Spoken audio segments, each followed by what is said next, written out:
let's see here. So yeah, so let's get going. Basically, today we're going to be talking about sound design, right? And I'm not going to lie, I feel like in the ongoing argument of where to spend your time, learning sound design obviously gets thrown around a lot in the music production community. I feel like every forum you go to, someone's like, "Oh, dude, just spend some more time on sound design. Like that's all you need." As if this is like just one little thing that's going to solve all your answers. And like yes, like sound design can be super valuable to learn, but I do feel like it can also be pretty damn harmful as well, right? The analogy that I actually like to use is kind of like with a sculptor. So think about it this way: if someone is carving out a statue out of like rock or clay, they don't start with the details, right? A sculptor would never start by just like carving out the details of like the fingers, right? Or the nails, like, or even the facial expression, like the eyelids. Like, a sculptor would just not start with that type of level of detailed information. All of those types of things would come later in the process.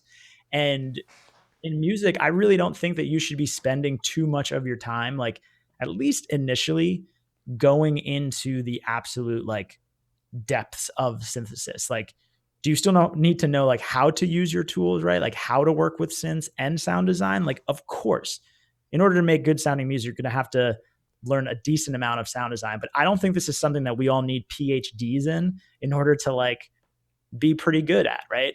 Again, we've all got, right, limited time, limited resources. And I don't think that spending the next like weeks, months, or even years, like solely figuring out sound design is ever going to be the answer.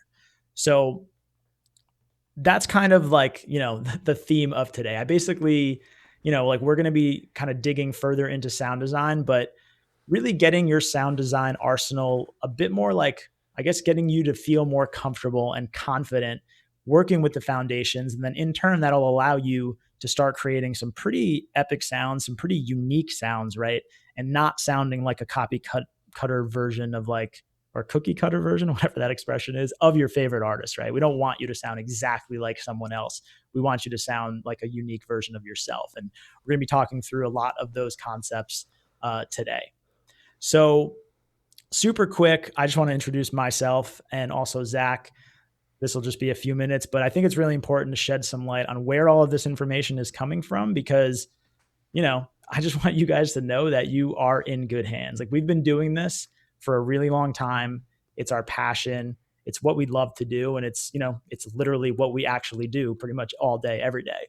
So my name is Sarek, and just this past year, I moved to Southern California. I was living in Brooklyn before that, and I produced under the name Hyperbits. I also had a side project called the Rooftop Boys.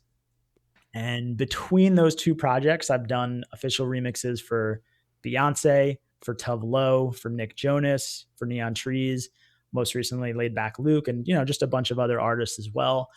I've signed original music and remixes to pretty much every major label at this point. So labels like Universal, Sony, Island Records, Ultra, EMI and Virgin, Robbins Entertainment, among, plenty of others.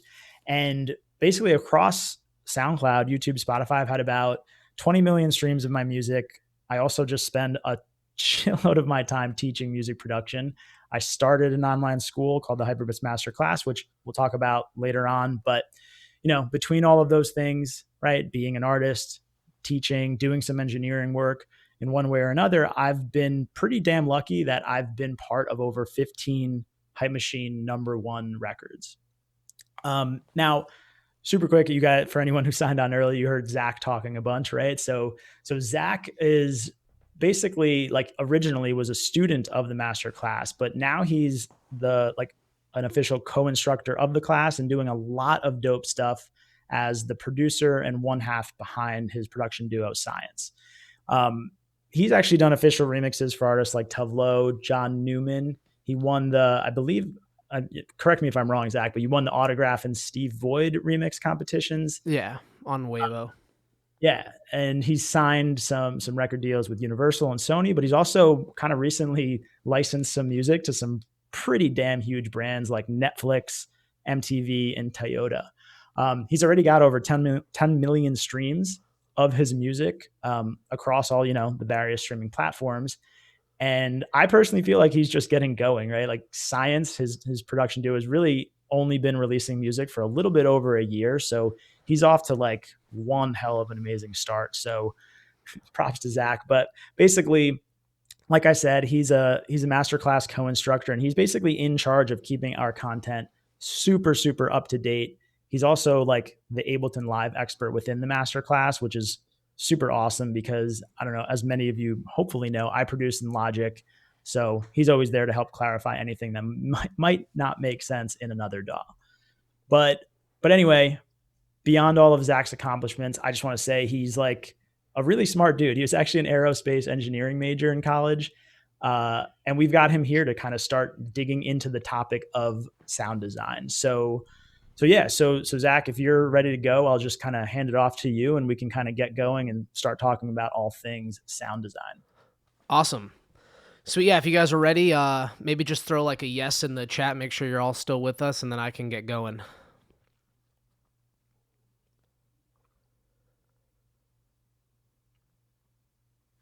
It's a lot of yeses. Sweet. All right.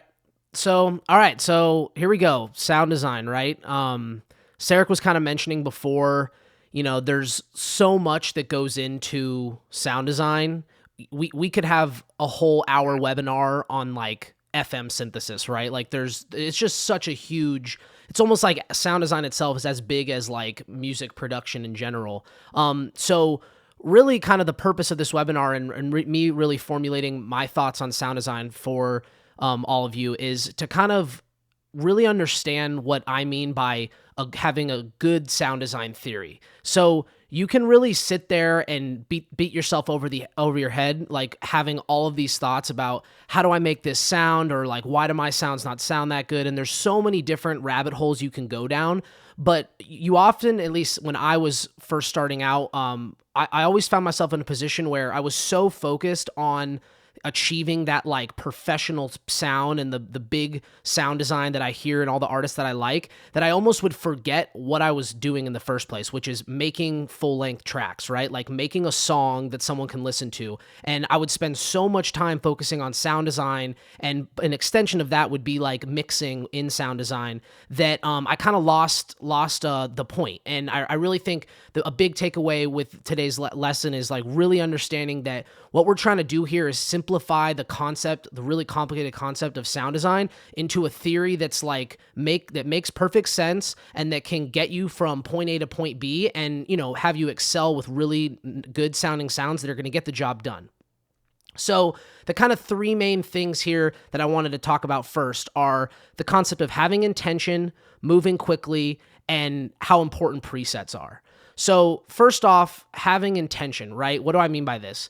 When you're in your DAW and you have a lead melody that you just wrote, maybe you did it on piano and you want to make a sound, you have to get to the point where you kind of have a direction you want to go. It's going to be nearly impossible for you to develop your own sonic identity and sound and like have like a unique flavor to your music if you don't already have intention of like what type of sounds you want to be making. You can't just go up to an empty DAW and like fumble through presets all the time and just happen to always get something cool, right? You got to listen to a lot of music. And if you have trouble with this, if you sit down and you have a melody or you have a chord progression and you really have no idea like what sort of sound you want to use, I recommend like taking some time to listen to some examples of other music that you're really vibing with at that time, and really focus your ears on listening to a sound and trying to, decide, do I want to make a sound that's similar to this? Because even just that little bit of push in a direction makes all the difference when you're dealing with sound design at the level at which I'm going to be explaining. So it's really important that you kind of decide before you really dive into designing a sound, or you going through presets, what you're looking for, and you can grow that over time. Now, it doesn't have to be perfect. You don't have to have like this perfect vision, like I know exactly the sound I want. Realistically, you just have to have an idea that gets you about 50% of the way there. You just need enough push in the direction of a sound to kind of get the ball rolling and allow you to find, presets that work for that sound, or understand like maybe the type of sound like synthesis you're looking for, or something that gets you in the direction. And usually over the course of composing the track, maybe getting some layering in there, some proper mixing, as long as you can get that first initial sound about like 50%, I'd say, the way there, you will end up with a final product that's functional, something that works and something that actually satisfies what your brain was hearing when you in your head when you kind of thought of the initial idea. Now moving quickly, also super important, because as Sarek was saying, like this concept of sound design is really only one part of the pie. And like I said, if you bog yourself down and you're working super heavily on sound design for a really long period of time, it can really kind of prohibit you from moving forward in a song. And, this is why often if I do feel like I just want to do sound design, I'll literally separate it from the whole composition process. I'll have whole specific, chunks of time, or even a whole day where I'm only there to make sounds and I'm not there to compose and write. Because one of the main reasons is because it takes away, it kind of changes the way your brain's working a little bit, but it's also because when you're composing, sometimes sound design leads itself to certain compositional decisions. So if you kind of move quickly and you just get a sound that is working and move on, it'll let your brain kind of sink into that vibe and that feeling that you're getting from that sound. And when you compose around it, you can come up with really cool compositional ideas because your brain's just firing off these like ideas rapid fire, like, oh, I want this filter to open up and I want this to do this. And you'll just kind of like progress further along. If you just force yourself to just not get hung up and not get stuck and frustrated and just push through.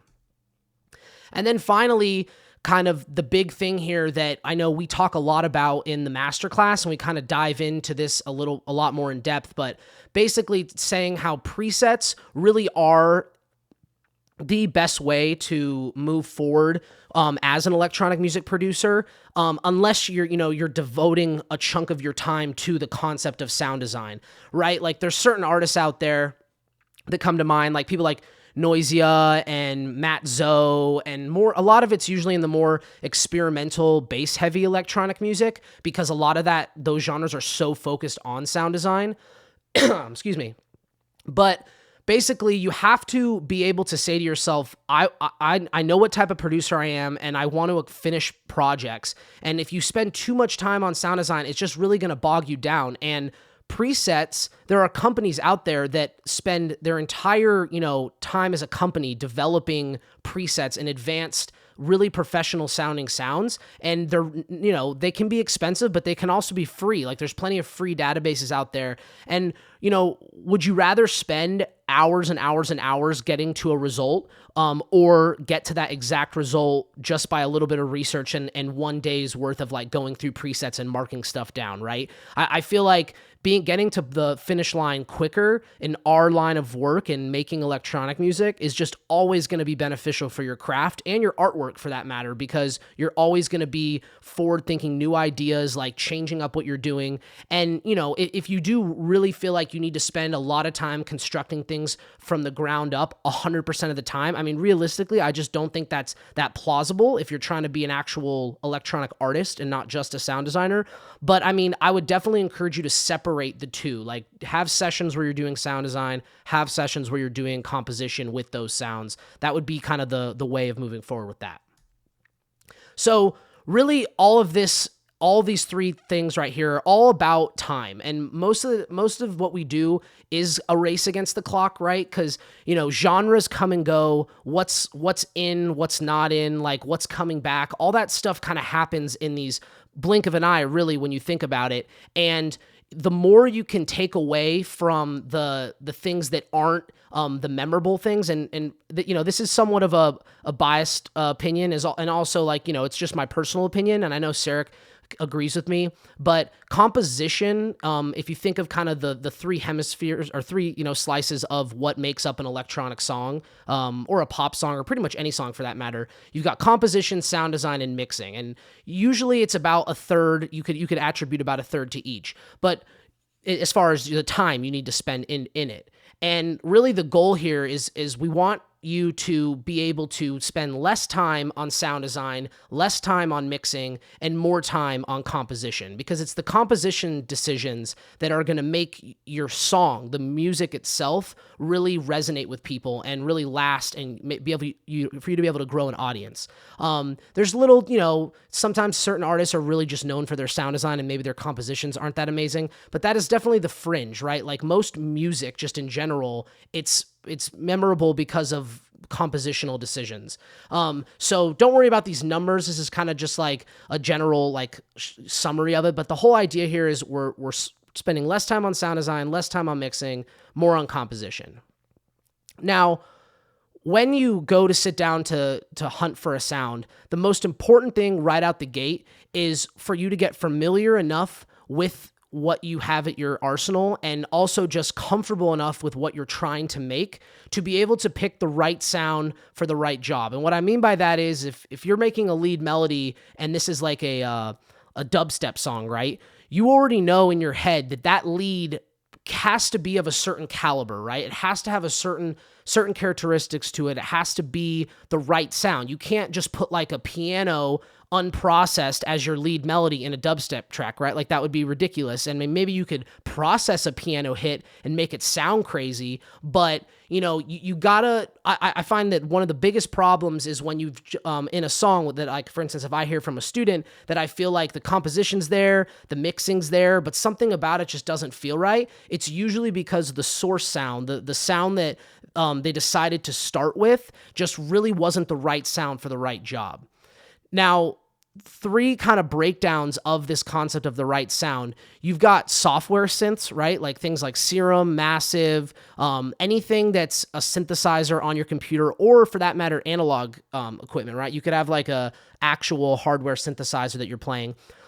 Those create certain vibes and certain instruments and certain flavors, right? So that's one option. Your other option is a sample-based instrument, right? So something like Contact, Omnisphere, something where someone else has recorded and sampled a bunch of things, whether that's synthesizers or real-world instruments or whatever, and put it in a very convenient, playable, in-the-box, program so that you can write melodies and write chord progressions with it.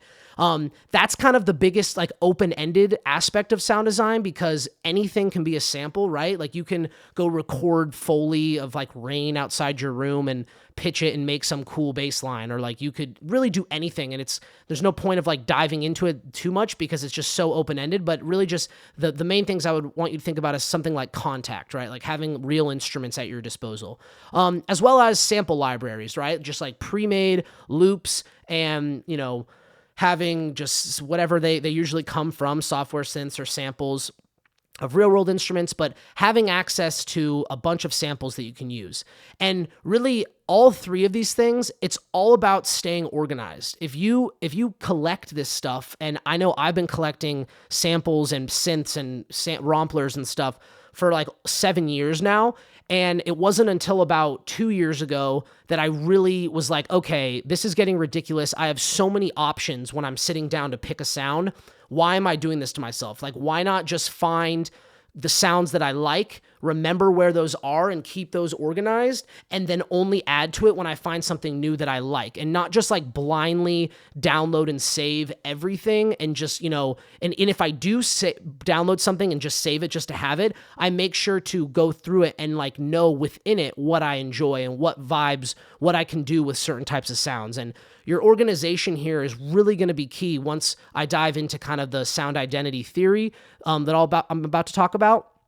Because once you're organized and once you know where to go in your computer, it just makes the whole process easy, fun, and really fast. I can just sit down in a session with a vocalist who's singing and really wanting to hear a song develop, and within 15-20 minutes have an entire verse, an entire chorus, and the beginning of a drop already kind of there and ready to go. And it might only be, like I said, 50% of the way there, but it's enough to create a vibe. And when you start to make more music and you start to work with more people, it really always, for me at least, just comes comes down to vibe and like what can you do in a short period of time to, inspire someone else, or yourself, right? Like if you're not producing with people or you're not at that level yet where you're like having studio sessions with singers or something, just like you got to stay, inspired, and you got to stay excited. And if you're taking too long developing an idea or spending on sound design, I know I just get bored. Like I don't want to move on, and I don't have that energy and those ideas just rolling. So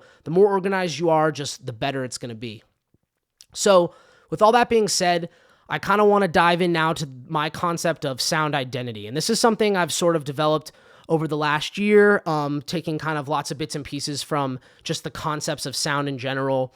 And really, the purpose of this is to simplify all sound design and all possible sounds that you could ever use in a song into three main features. And once you understand those features, how you can utilize synths and samples, and manipulate those features to really achieve any result you want. And it seems like a really open-ended, kind of complicated thing when you hear it like that. But once you see this, it's pretty straightforward, and it's really going to help you move forward in a timely manner and really achieve the type of sound that you're going for.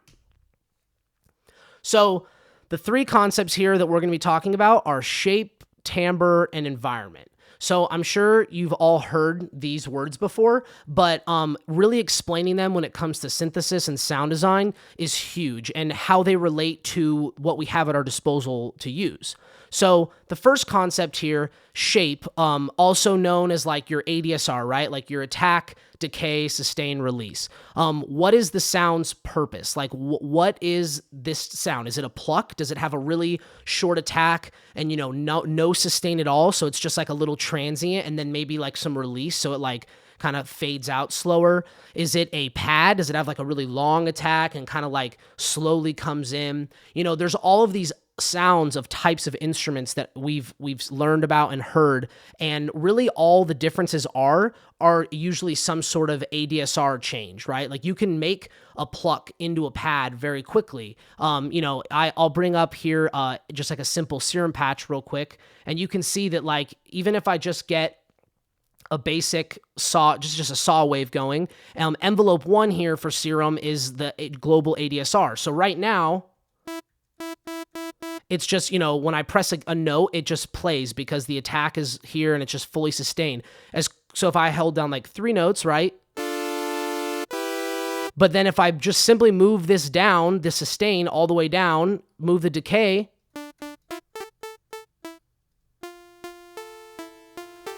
and just like that sound has completely transformed kind of its function and like what it is. And so that right there is huge, because you can open up any preset and just really quickly listen, like what is the shape of this sound? Like what is this sound accomplishing? And knowing this synth, I know like, okay, if let's say I really like one aspect of the sound, but I want to change the shape, knowing really quickly how to do that and being able to experiment in that way really fast is huge.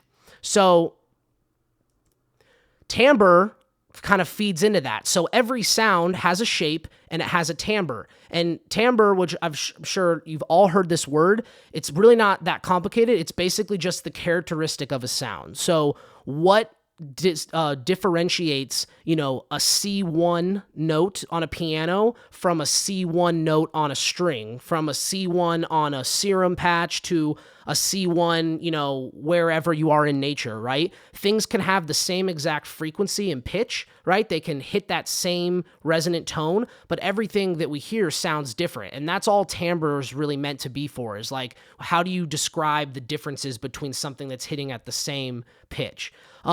So timbre in like the sound design world is simply just, what is that characteristic? Like what makes that sound warm? What makes it bright? Like what's that flavor that's creating the tone? And, we've got these basic wave shapes like saw waves, there's sine waves, square waves. Those are all the kind of like digital timbres that exist out there, and there's just thousands of sounds you can make by combining those and affecting them and doing cool stuff. But it's also like, there's all the real world instruments out there, like there's strings, and all these things have different unique timbres. So being able to know when you pull up a patch, like what's creating this timbre, in something like Serum, we're talking about oscillators here. And so timbre is huge, because once you understand that, you can know, okay, this sound is achieving something really nice. Why is it achieving that? Like, what about this timbre makes me feel like the sound is warm and big? And you can start to investigate and figure that out. Now, the final thing with sound identity is the environment, right? Like, where does this sound feel like it is, and what is the sound doing in your mixing environment, in your speakers, right? This is something like your spatial effects and just your like reverbs and things like that. This is, often an added thing, right? Like, this is something you could apply or do after the fact in your sound design, but it's extremely important, because placing a sound in an environment is huge to making it feel authentic and real and lifelike. So those three things together, once you understand those concepts, and any sound, no matter how complicated the sound, can be broken down into those three things. And you could listen to anything and write down, like, what's the shape, what's the timbre, what's the environment. And knowing those is really going to help you moving forward.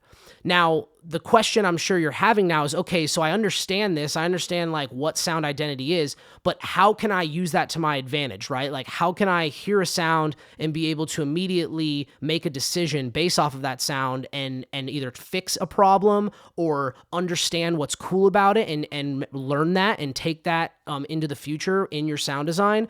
And really, it all comes down to knowing sound design, all those three concepts in a synth, right? Or knowing them so well that you can immediately go to a program and adjust it to do exactly what you want it to do. And I really can't stress how important it is to pick like one synth that you like, and you're comfortable with, and understand how to manipulate those three things super quick and efficiently in that synth. So for me, I'm a Serum guy, right? Like, I love Serum. I think for many reasons. For one, it just sounds awesome, but two, it's also visually very like interesting for me. I feel like it's very intuitive, and it just makes a lot of sense in my book. And so I've just gotten to learn Serum. I mean, I downloaded Serum, I think the second week it was out. And I've been using it for like years now, and it's just an amazing synth when it comes to developing those three parameters. Now, I'm going to focus the rest of this on just Serum, because I want to make sure that we can get into some of these three characteristics in depth with at least one synth. But you have to remember that all of this can be applied to any synth, and for that matter, any piece of audio, right? Like, you can even like take a piece of audio that's already recorded, change the timbre by doing things like saturation and distortion and things like that. You can change the shape and the ADSR with like fades and cutting up the audio. You can do it with anything, but with a synth, it's pretty nice because you have ultimate control. So simply put, the three categories with Serum: shape, timbre, environment. So shape, envelope one, and any sort of modulations that you have, are going to dictate your shape, right? So if I bring up this patch again, obviously, like right here, I've just got a simple square or pulse. And this envelope one is heavily dictating the general shape of the patch. So I can move that around, change it up however I want. But, you can also have other things contributing to it. So if I were to grab a random preset, so even though envelope one is just a full-on like a knit patch, right? Like it's full sustain, nothing happening. You have to look in a synth like Serum at any sort of modulation that's happening, because oftentimes other envelopes and other LFOs are changing the shape of the sound. They're making the actual ADSR change.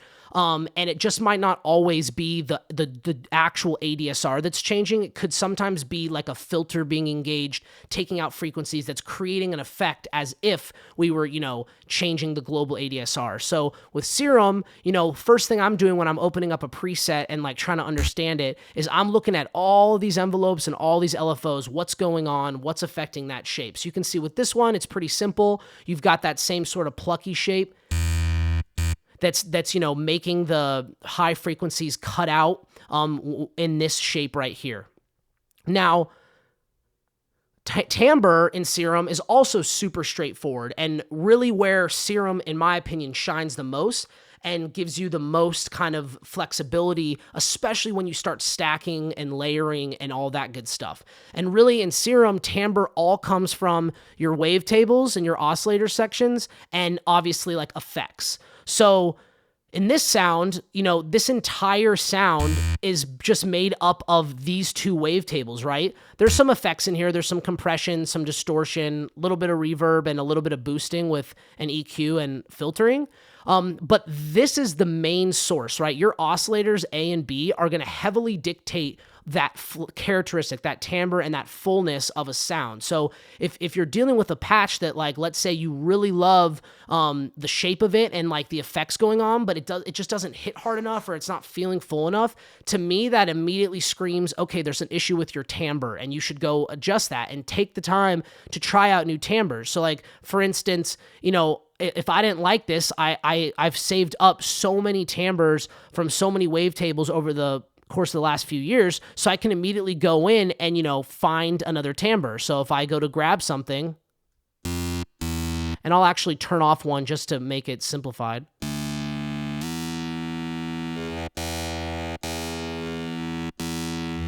And it's really endless, and this is where Serum just kind of destroys every other soft synth out there, is the ability to spend like as much time as you want honing in on that timbre to get as unique of a sound as possible. And most of the time when you hear like the guys out there who are making, and this really comes to mind for like heavy bass music, like people like Nightmare and Slander and Boombox Cartel and stuff, when you hear their songs and you're like, wow, like how'd they make that sound? Usually the shape and the effects and the mixing like isn't anything crazy. I mean, it's definitely high caliber and it sounds great, but usually what you're hearing that's unique is really interesting timbres, right? They've spent a lot of time going through wavetables and utilizing, warping modes to combine wavetables to really kind of get unique flavor to their sounds. And that's really where you can spend where I would recommend spending the most amount of time doing, if you're going to be spending time on sound design, is really fleshing out that source, what's creating the actual timbre of the sound, because that's the most important thing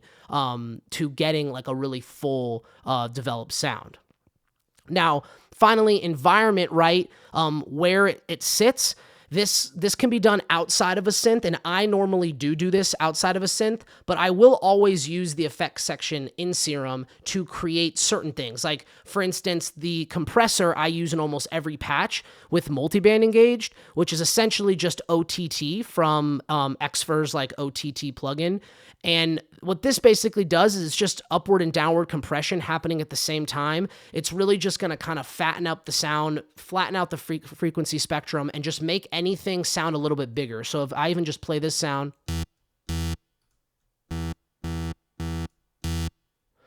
right? It's brighter, it's fuller, it just feels more polished and essentially like, quote unquote mixed, and like almost like it's mini mastered. And a lot of that's simply just the standard OTT settings, but Serum's great because you can dive in here and be more particular. So if there's too much high end, you can bring down the levels of the high end, or same with like mids, whatever, and you can really dive in and get kind of just basically take whatever sound you have and fatten it up a little bit more. So I don't want to dive too much into spatial effects, things like reverb and all that, because again, that's just like a whole nother concept, a whole nother thing. And we do dive into every single like type of effect very in depth in the masterclass. But it's just something that I feel like would take too much time away from moving on to like an in-use example. So without further ado, I'm just going to kind of dive into a track I recently finished with my buddies Paper Wings. It's going to be a collaboration, and my friend Winter, who's singing. And first I'm just going to play a little bit of it so you can kind of hear the vibe, and then I'm going to dive into sort of the main synth sound that happens in the drops, which is basically kind of like a future bass chord sound. But I'm really happy with this sound. I think it has a very unique flavor to it. And I think that, it would be really it'd be a lot better for me to dive into a real world example of synthesis in one of my projects instead of just, flicking through presets and showing you like one-off things. Because like we were mentioning, all of this stuff interlaps, right? Like everything is related to one another, and you have to be able to understand sound design, but you also have to be able to understand how that sound design relates to everything else to get that final polish that you're looking for. And oftentimes I find that the sounds themselves aren't as impressive as everything working together as a whole. So before I just play this through, I just want to make sure everyone's still with me. If you want to just throw a yes in the chat, just so I know that we're still everyone's still there and getting excited.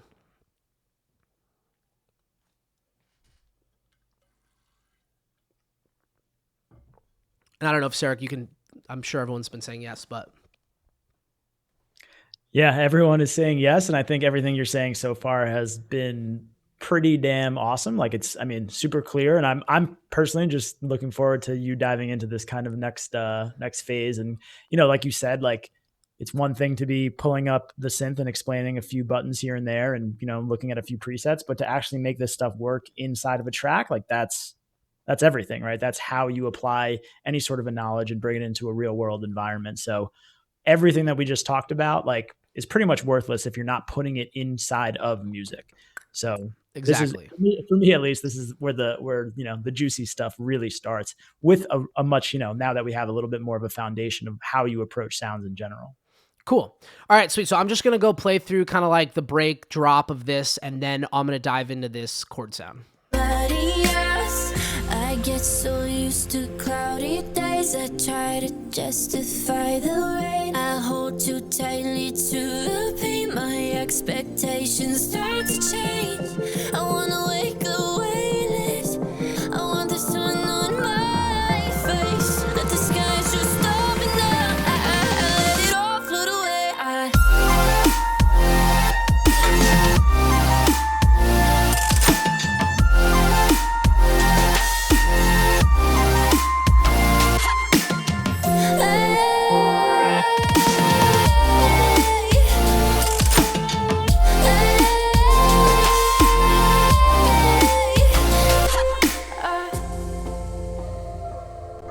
Cool. All right, yeah. So pretty dope, like uplifting track. I'm really happy with this one. But really, this sound, right, the main saw sound coming in is really everything. I have a frozen version here, just to conserve CPU, but we'll dive into the actual version up here. So if I go ahead and just turn solo this one.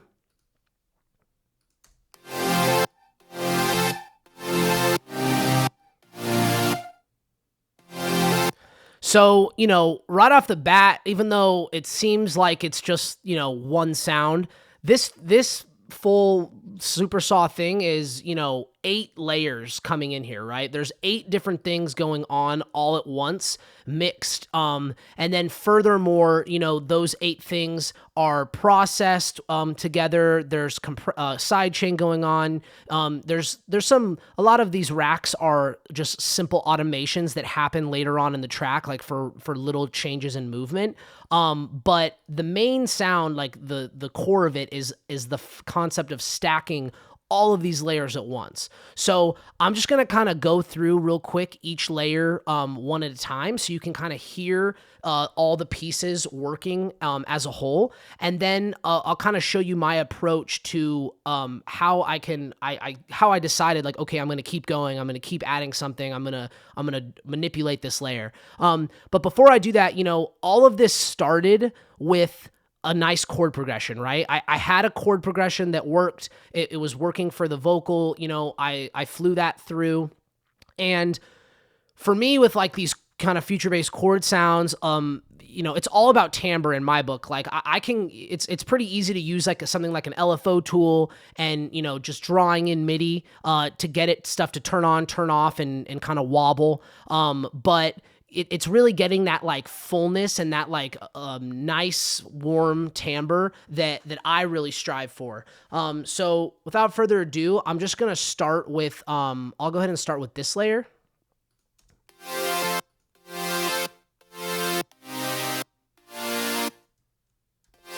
So this layer, it was I believe the first layer that I made. And when I work with like super sawy sounds like this, one thing that I've kind of learned is that the stereo image is huge. Like when it comes to this type of sound, knowing that what room you have to work with in the stereo field really helps fatten up sounds, because a synth like Serum or Massive or any of those, they're stereo synths, but they still have a very like middle focus, and they don't really get crazy wide feeling without you having to apply some additional processing. So in this case, the patch itself is actually just a preset.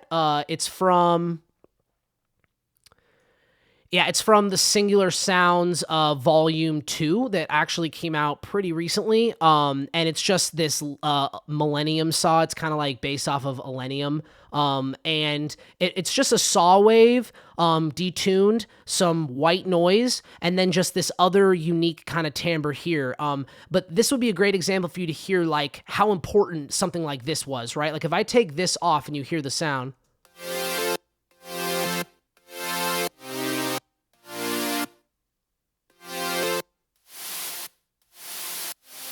So a subtle layer like that, like just adding in a low volume layer to that, just kind of gives it a slight more edge than just having like a saw wave. And it's little decisions like that. I mean, obviously this preset was already made for me, so they kind of did that on their own.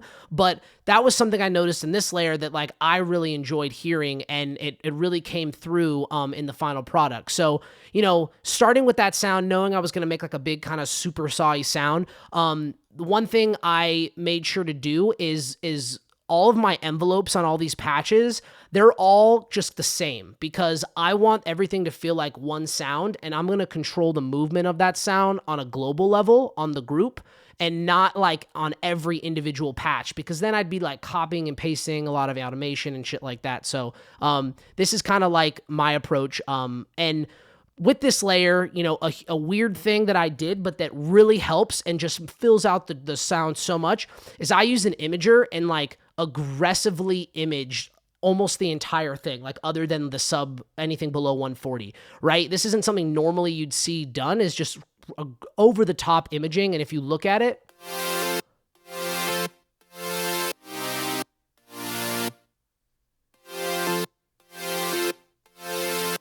so what that's doing is it's really just making the sound feel purely stereo, right? Once I engage that ozone, it doesn't really feel like there's a lot going on in the middle. And when you layer that with other versions of itself with slightly different timbres in the middle, the whole thing just feels a lot bigger. So I'll come back and I'll turn this one on once we go through some of these, so you can really feel that added energy. And that's just something like I've kind of stumbled upon and developed as sort of like a thing that really helps with these kind of big saw sounds. Now, this next layer, this is kind of the traditional like super sawy layer, right? It's really simple. I think I just made it really quick. It's just 2 saw waves, and they're both detuned pretty much the same amount, maybe a little more on this one, same octave. So really just like pushing a really aggressively, no effects or anything, just an over the top detuned layer to kind of fill up the spectrum. Listen to these two together now.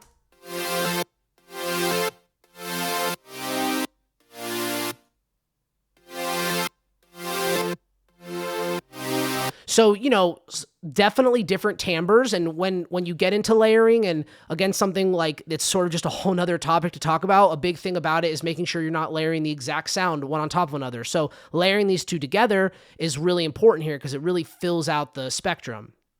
Now, this sound is very similar to the combination of these two together, but it's got a little bit more of kind of like modulation going on and movement in the stereo image. So all of them together kind of creates a fuller sound, even though the timbre of this one is pretty similar, right? It's a little more detuned. Make this bigger for you. And there's some filtering going on, some noise, and a little more effects like some hyper, which is kind of creating some phasing. So these three together now.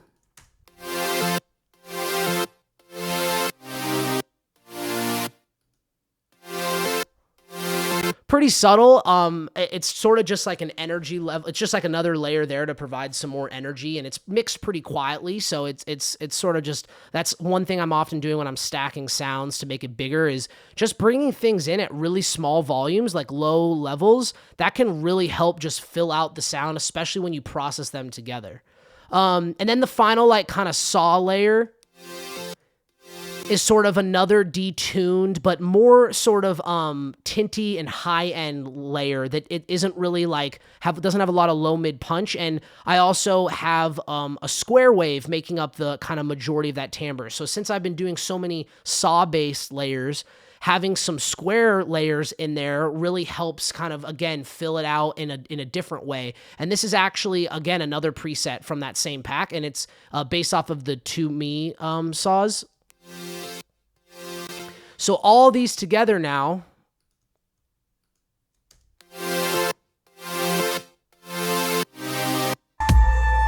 oh.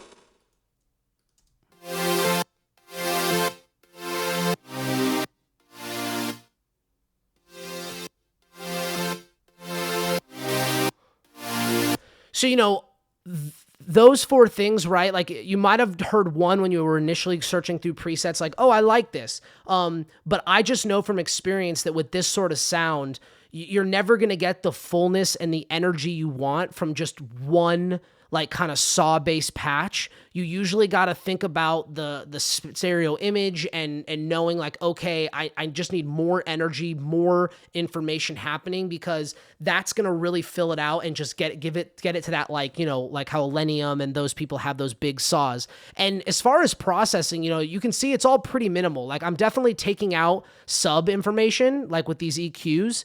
And then I often use the transient master in my chain as simply just as a clipper. So I'm not actually doing anything other than engaging the transient master at the end of the chain. And all that's doing is that's preventing, a track from clipping. So if I turn this off and you look at it here, it's clipping pretty bad. So all I'm doing is engaging that to kind of chop off any sort of peaks that go above 0. That way, I can still retain really loud, like not very dynamic sounds. And then at the end process, that just makes my master a little bit bigger and more modern and loud. So that's kind of the saw section. And then quickly here, I want to go through now the low end of the sound, because that's where I really think makes these big saw sounds shine through. And one really important layer is this one,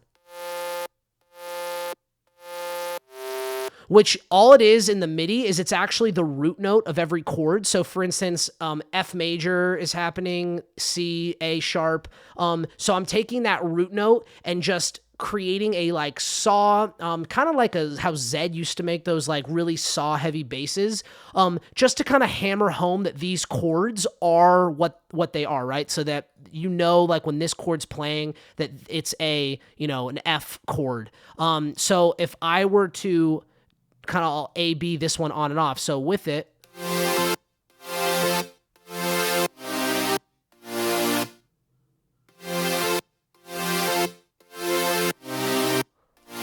so it's just a little bit extra like low mid punch, and also kind of gives it a little bit of sharp noise through the top end, which just kind of, again, it's almost like just an addition to these saw layers to really hammer that idea home.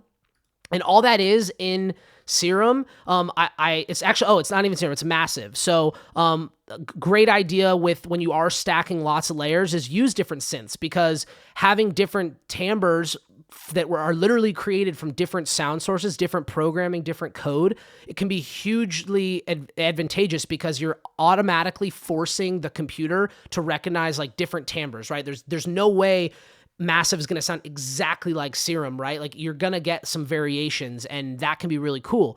And this is super simple, right? I think I just made this. It's just a saw wave, and it's obviously at a lower register so that it feels like bass. And then there's just some Bronner tube saturation here to just kind of like fatten it up. So that layer, and then I think this is the layer Yeah, this is kind of the big one for these big saw sounds that I'm always hearing a lack of in when someone's first like getting to the stage where they're building like a really authentic sound like this, is not having enough bass in your chords and not having enough of that like punch and energy. So for me, where I got that was I found this really cool preset, and again, no effects, just taking out some sub, and it was just called Some Minds. Again, Singular Sounds. I think it's from their first pack though.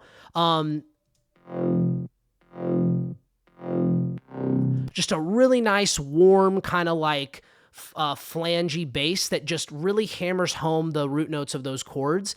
And this is a great example of how to create movement within layering that isn't over the top complicated, and that isn't going to distract from the purpose of the sound. So this sound, right, like if all of these saw layers had different ADSRs and like the shape of the sounds was all over the place, it would be really hard to convince you that it was all one sound. And even when you stacked them all and processed them together, they'd feel kind of dissonant from one another and weird. But bass is a great example of something that you can definitely change the ADSR and the flavor of it within a layer, and still achieve what you're going for. And I actually think that's all. This whole sound wouldn't be anything without this layer, because what this does is it kind of makes the saws feel a little bit more stab like, because it's modulating the cut. This envelope is modulating the cutoff, which is essentially letting in high frequencies and then bringing them back. That like movement there is providing so much characteristic for this sound. So if I were to go in here, turn all these on, and then I'm going to turn this one on and off.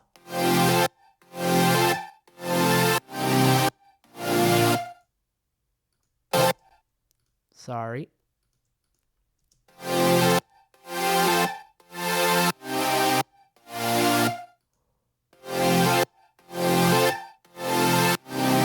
So that, like, not only is it obviously fulfilling frequencies that we're not hitting very well with these layers, but the movement itself is also really nice. I can actually just turn off that movement real quick so we can hear what it would sound like without it.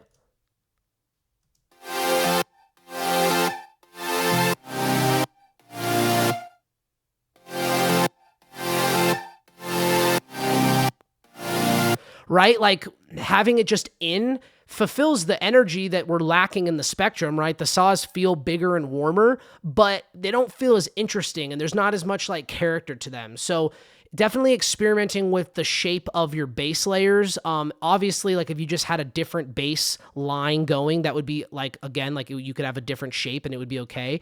But with this sort of big sound, like this is kind of something that works. And then I think then in this finally is another bass layer, and I often find that layering your basses in a big sound like this with a really detuned wide sound can really also help make it feel really full. So this is just like a respace kind of sound. Again, just a preset, and it's just a really detuned saw, and then kind of a slightly detuned like, you know, wavetable that sounds Reese, and a lot of the high end is taken out. And furthermore, I obviously eliminated sub information, and then I went ahead and used mid-side EQ and boost the hell out of the mids the hell out of the mid range on the side. So at about 569 hertz, I boosted like 5 dBs, and again at like 2.3 kilohertz, just to really force this layer out of the way of this layer.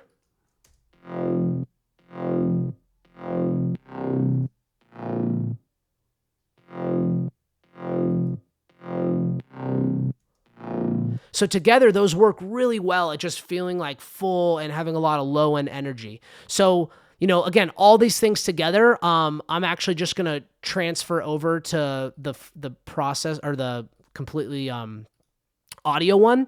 And then, so that's essentially all this is the consolidated all of those layers down and then processed, right? So I've got a pretty decent processing chain on here, that's all it's really doing is just really amping up the energy. So if I turn this off,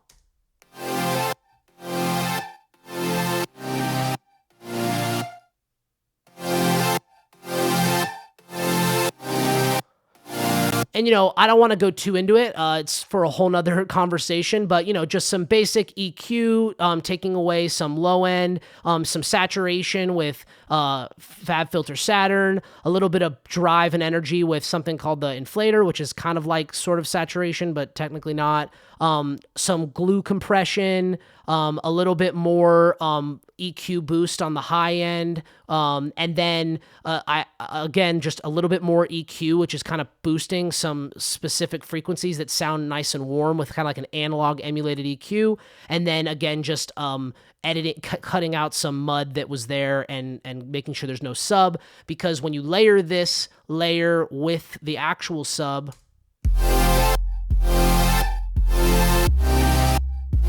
you really want to make sure you're not conflicting frequencies. So I'm cutting them all at the final stage. So, all of that put together and all of those concepts interworking with like my sound design choices got me to that level, and to that final product. It wasn't like one patch, one thing, but I knew when I went into it, okay, what do I want to make? I want to make like a big super saw sound that has an interesting rhythm, and I want to make sure that like it feels like grimy and has low end, but also has grit and energy on the high end.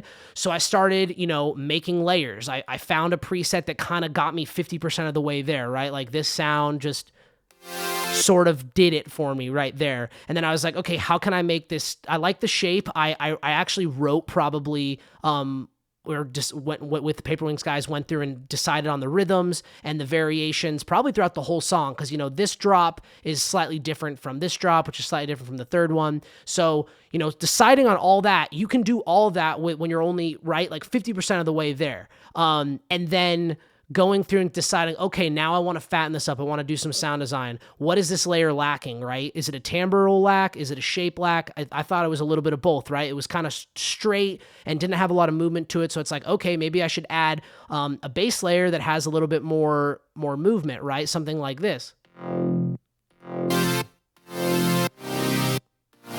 And already you're getting even closer, right? That 50% is now like 60, 70. And I just know from experience, stacking more saw waves that are slightly different, as well as some square waves, adding a couple more, noisy layers, processing them together. I actually didn't even go over the lead one, I just noticed. But again, this is like a lead layer. So this is just silent. I think it's like a pretty, it's just in a knit patch, like a detuned saw wave. And then there's just some reverb, Ableton built-in reverb to make it sound like shittier. And these are actually not engaged right now because I didn't need them. And just a little bit of boost, right? So that's like another layer added on to just fill up the top end a little bit more. So, I hope that sort of is showing you like, it's not as easy as just to say like, okay, this is how you do sound design and like this is what you do. It's a lot of moving pieces, and you have to have that intention, and then you have to understand like, what am I trying to accomplish? How can I get there? How do I manipulate the sound identity in a synth really well? Learn it, go through your presets, know the presets that get you 50% of the way there, that get you to where you want, and then just start stacking, start doing mixing, start, manipulating timbres, manipulating shapes, getting the sound a little further along and a little more towards the final product that you want. So, with all that being said, like I've mentioned it now probably like 3 times, but again, it's sound design is only one piece of this. And I hope I did a good job kind of showing you all these other layers of the pie and how important they all can be as well. Because at the end of the day, even if your sound design is sweet, if you can't finish the song or mix it down, master it, if you can't market it, you don't have a brand, you don't have a Spotify or a SoundCloud or a way to get it on there. If you can't layer these sounds, obviously this super saw sound is a great example of something that is pretty difficult to do with just one patch, unless you're spending a lot more time on mixing and mastering to really fatten it up. Again, like once you learn all of these things and fill up kind of, like your knowledge base on all of them as best you can, that's when things are going to start to all kind of work together and really get you there. And I also can't stress enough how important mentorship is, and really learning how to do this stuff from those that have already done it in a really effective way. And I know for me, when I was learning, one of the best resources I used was YouTube. And specifically, I was collecting, tons and tons and tons of, whether that's like a magazine on music production, like Fact Magazine, or certain channels that posted music I really liked, or, whatever it was. And I would keep collecting. And in your subscriptions, every morning I go to YouTube, go to my subscriptions page, and spend like a solid 30 minutes, or, sometimes even more if there's a lot of cool content, going through all the newest stuff that's been released, because it just keeps your ears fresh. It keeps you learning all the newest techniques, the newest plugins, hearing the dopest, newest music. And that all can kind of intertwine back to everything, but specifically sound design, like timbre decisions, like, oh, how do they get that like flavor of their chords? How do they get that bass sound? So many things. But this is like a great way to do that. Yeah, let me just interrupt you real quick, Zach. Not to cut you off, but you can leave this screen up as I just kind of start to talk, so that everybody could at least like maybe jot down some of your subscriptions or channels that you're yeah, because you've got a lot of channels that you follow, and I'm sure this is all weeded through like the absolute best stuff that you're into. So you guys could kind of either take a screenshot or just whatever, like steal some of these channels from Zach, so you also have access to the same stuff. But basically, the reason I wanted to jump in here is because I think YouTube education is a little bit of a maybe touchy topic, I guess, because yes, I love YouTube. I think it's a great resource. There's a ton of great channels, and a lot of them are like, the ones that Zach follows. And this is something that I definitely did, like, at first, like, absolutely, like the YouTube route definitely got me going in music production, especially early on in music production. But I do think that, I guess, like, eventually, the more that you learn, the more that you kind of start to realize that YouTube has a lot of conflicting information as well, right? Like, one dude is going to tell you that it doesn't matter where you place a stereo imager in a processing chain. And then the next day you could watch a video from someone else and they're like, no, it has to, like, stereo imagers have to go after an EQ, but before compression or something. And those are just examples, by the way. Those are both wrong. But, like, I feel like what you're kind of left with is this, like it's a conundrum of authority, right? It's a clout issue. Like, how can you trust all of these different YouTubers? And part of this is just the result of the times, right? Like, anyone these days can record their screen and effectively teach music production to some extent. And like, part of me, like, I think some of that is so awesome, right? Because of the sheer wealth of information available to all of us at all times, right? Like, literally, I feel like boredom, right, for music producers just doesn't need to exist, right? We've got YouTube. We have like a wealth of information that even if we tried to, we probably couldn't get through all of the information over the next few years of our lives. Plus, there's going to be new stuff coming out all the time. And, the reality is that all of that information is also the problem. It kind of leaves us producers with like having to figure out and weed through what actually is correct and what is actually trustworthy, and, how to decipher what is, I guess, just accurate versus completely inaccurate. And I think sooner or later, anyone who does get deep enough into this stuff will start to figure out that YouTube tutorials are pretty limited in their scope. Like, they kind of assume that you have, I don't know, prior knowledge, or they are not presented right in a linear fashion. And then on top of all of that, like I said before, just half of the information is conflicting or not even accurate to begin with. And so, like Zach was just talking about mentorship for a little bit.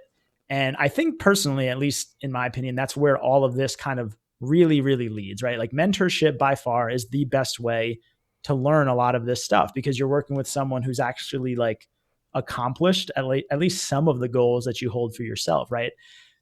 That's probably the absolute best way to learn, is to like affiliate yourself or associate yourself with someone who has done it. But this also leads to another problem, because it's freaking tough to get mentors, right?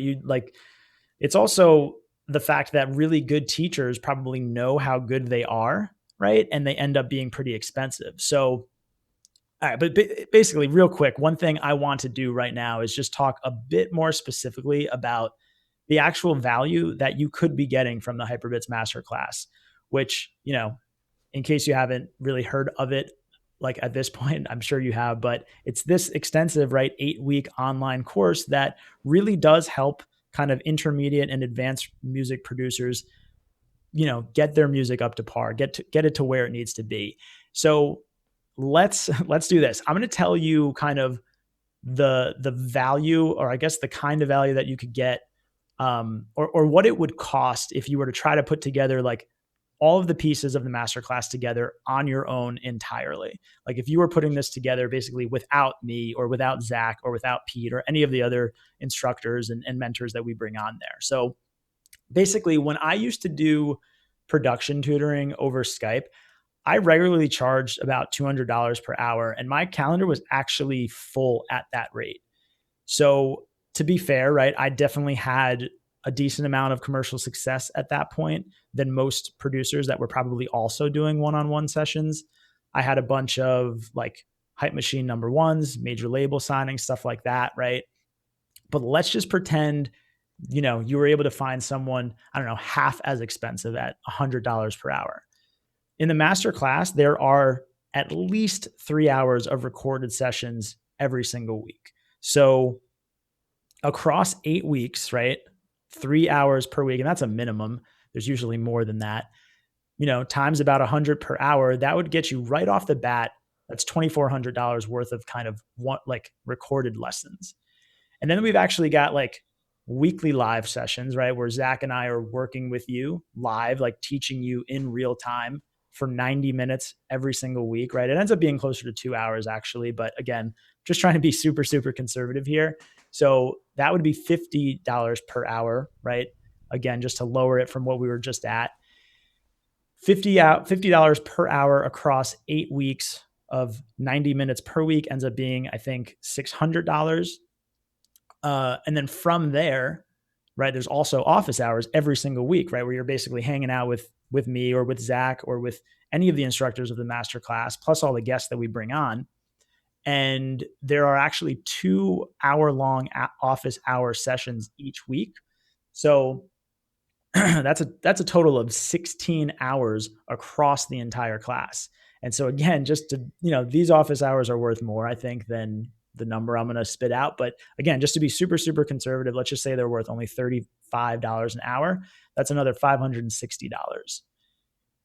And then there's the one-on-one session where we actually sit down, mix down, stem master your track. And, when labels like Island Records come to me for this kind of work, I charge them about $500 and they don't even get to like ask any questions or, that's just for the work. So let's again, just super conservatively say that the one-on-one session is worth that same amount, where we'd come out with like a finished stem mastered project together. So another $500 right there.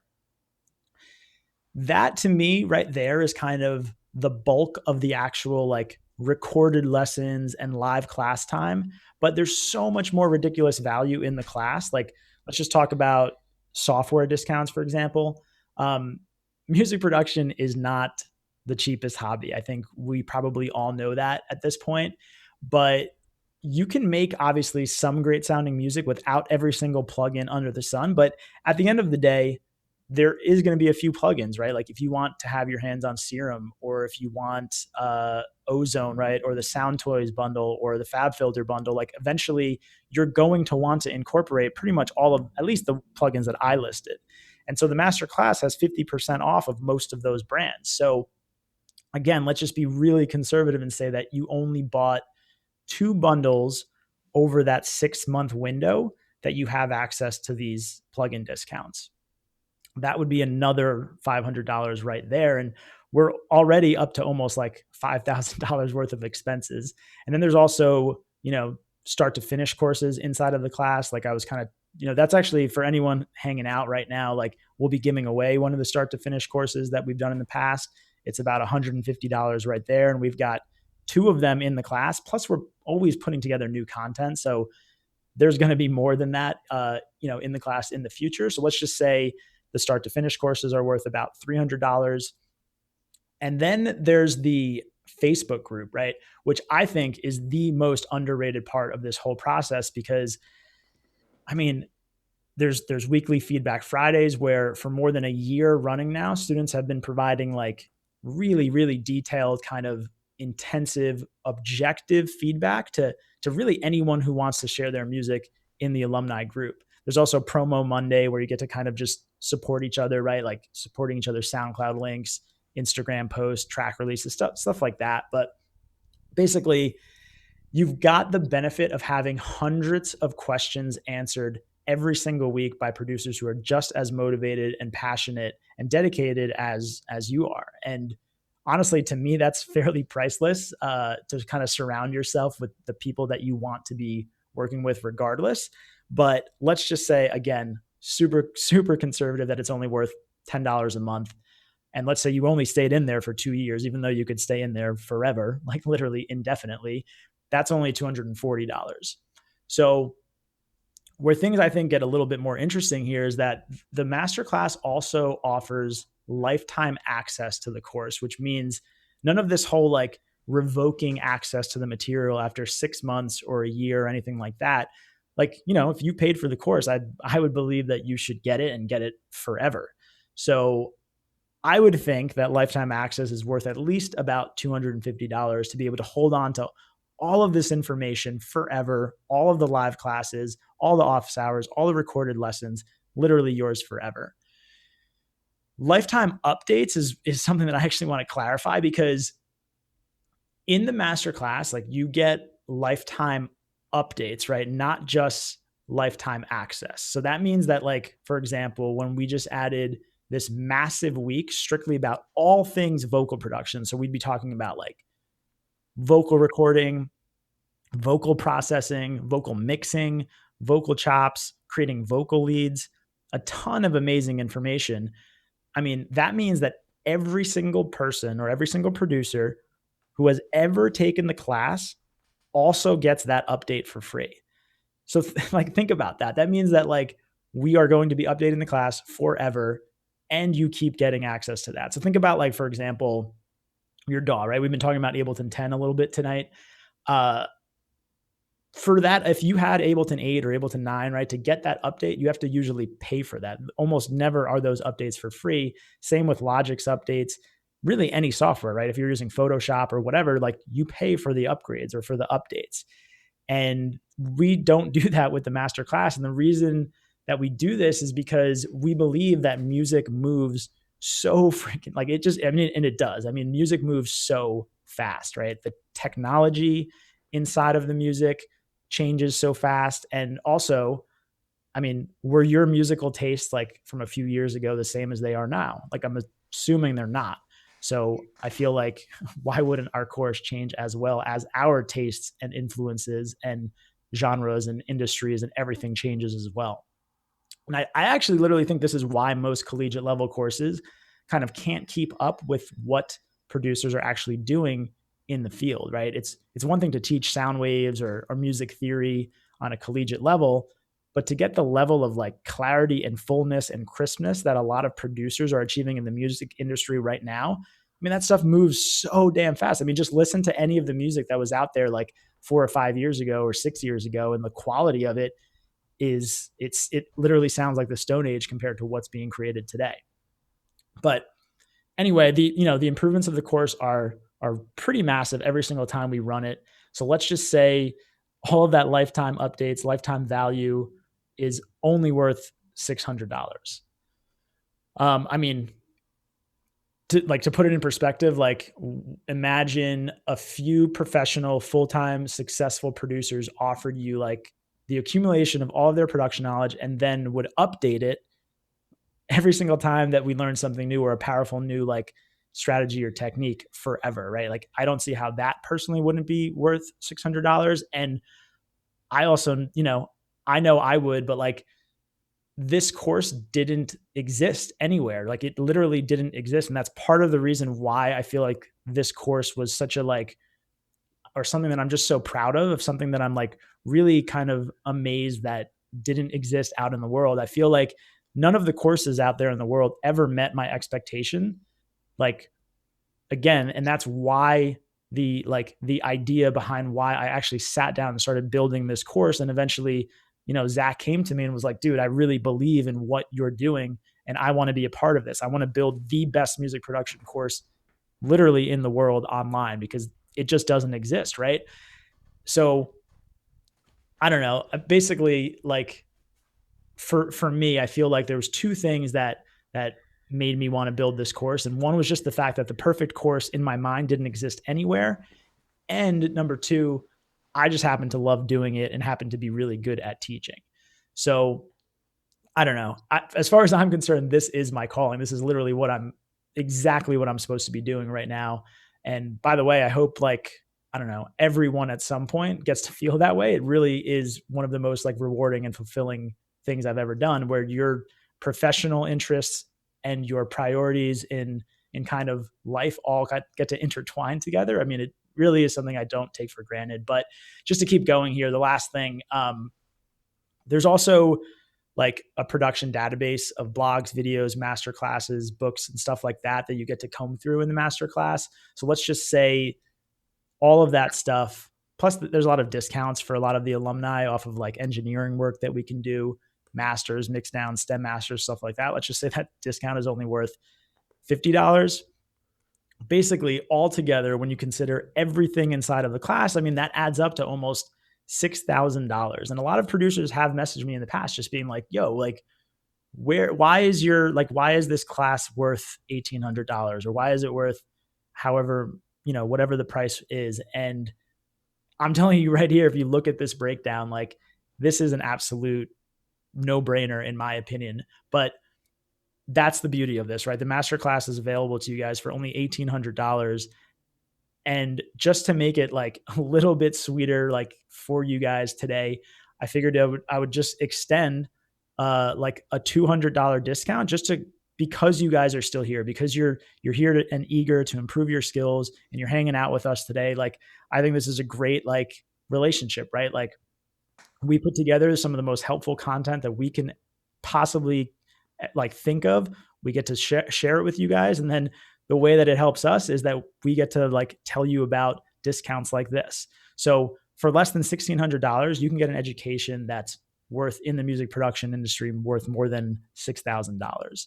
And again, we're being very, very conservative. Like, a lot of schools out there, they charge 20K or even 30K for, I don't know if the word is like comparable information, because I don't even think necessarily that what they're teaching is comparable. I don't think it's necessarily better. It's just slowed down, right? It's like it's spread out at a very slow, digestible pace, whereas we're more about like the efficient, fast-paced learning environment, which, even if it was too fast, you've got all of those recordings to kind of go back and reference. So that said, yeah, you got this sound design code right here that is $200 off. You've got until, what is that, Thursday next week. So that's sound 2018 at hyperbitsmusic.com/masterclass. I don't know if we shot the link into the chat yet. Maybe Pete or Zach could do that just for everybody. But yeah, I mean, that's basically what I wanted to say about the masterclass. I do want to kind of add like one last little thing before we get to the giveaway, and that's just like, the one thing about the masterclass that I'm still fairly amazed about is that it actually like works, like time and time and time again. Like, we've had about 300, I think, and 315, 320-ish students go through it at this point, and we've had like a 97% completion rate, which even some of the best online courses in the world only hover between like 20 to 30%. So clearly, right, like the accountability, the format, the way it's structured, the way we kind of hold you accountable and, get to interact with you every week, it literally gets the job done. And hearing the music that is coming out of the group is incredible. And we're kind of working on a bunch of like alumni profiles and just showing you guys like what some of these dudes are achieving. It really is honestly incredible.